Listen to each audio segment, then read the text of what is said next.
Pop, j'espère que vous allez super bien les amis, parce qu'aujourd'hui on va parler de droit général et on va étudier le caractère coercitif de la règle de droit. C'est le troisième caractère de cette règle de droit, puisqu'en effet dans deux autres vidéos on a pu voir que déjà la règle de droit avait un caractère général et impersonnel, et aussi que cette règle de droit avait un caractère obligatoire. Si la règle de droit a un caractère obligatoire, si elle est obligatoire, elle doit donc être respectée. C'est pour cela qu'il y a des sanctions si on ne la respecte pas. À défaut de sanction, la règle de droit serait tout bonnement inutile. Et la sanction juridique, la sanction de la règle de droit, c'est une sanction étatique qui provient de l'État, c'est-à-dire que le respect de la règle de droit est assuré par l'autorité publique, par l'État. Seule la règle de droit d'ailleurs est sanctionnée par l'autorité publique. L'État ne vient que sanctionner le non-respect de la règle de droit, de la règle juridique. En revanche, il ne vient pas sanctionner le non-respect d'une règle morale ou le non-respect d'une règle religieuse. Ensuite, seule l'autorité publique peut sanctionner une règle de droit. Cela veut dire que c'est l'État qui a les prérogatives, qui a les compétences, qui a le pouvoir pour faire jouer la sanction.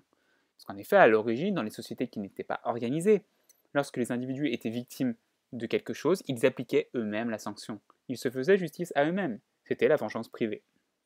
Mais avec l'organisation des hommes, avec l'organisation des rapports sociaux, des sociétés, on a senti la nécessité d'organiser un État qui doit venir faire jouer la sanction. Il n'y a plus de vengeance privée, mais c'est l'État qui vient sanctionner le non-respect de la règle de droit. Il convient toutefois de dire que certaines règles sont sanctionnées par des autorités qui ne relèvent pas de l'État, par des autorités non étatiques. C'est par exemple le cas de l'arbitrage. Les parties vont, par un contrat, dire qu'elles ne vont pas aller devant les tribunaux pour résoudre leurs litiges, mais elles vont choisir d'aller devant un arbitre qui est une personne privée qui ne relève pas de l'État. Et d'ailleurs, c'est très très fréquemment utilisé en matière sportive, avec notamment l'exemple du tribunal arbitral du sport. Mais donc désormais, quelles sont les sanctions de la règle de droit? Eh bien, on peut trouver trois principales sanctions de la règle de droit. Tout d'abord, l'exécution. Ici, c'est tout simple, on va faire exécuter un contrat qui n'a pas été exécuté.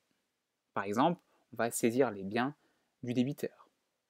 Ensuite, deuxième sanction, la punition. Là, c'est principalement le droit pénal qu'on vise. On va venir condamner, on va venir punir celui qui commet un vol, celui qui commet un viol, on va le condamner à de la prison ou à une peine d'amende.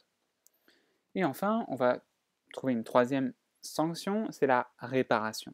Ici, quelqu'un a commis une faute et on va demander en justice pour que ce quelqu'un répare sa faute et qu'il nous attribue par exemple des dommages et intérêts. Les dommages et intérêts, c'est tout simple, c'est une somme d'argent qui est égale à la valeur du dommage. Voilà, j'espère que cette vidéo vous aura plu. N'hésitez pas à me mettre un petit pouce bleu et à vous abonner à ma chaîne si c'est le cas. Et puis on se dit à très vite pour de nouvelles vidéos. Voilà, bye bye.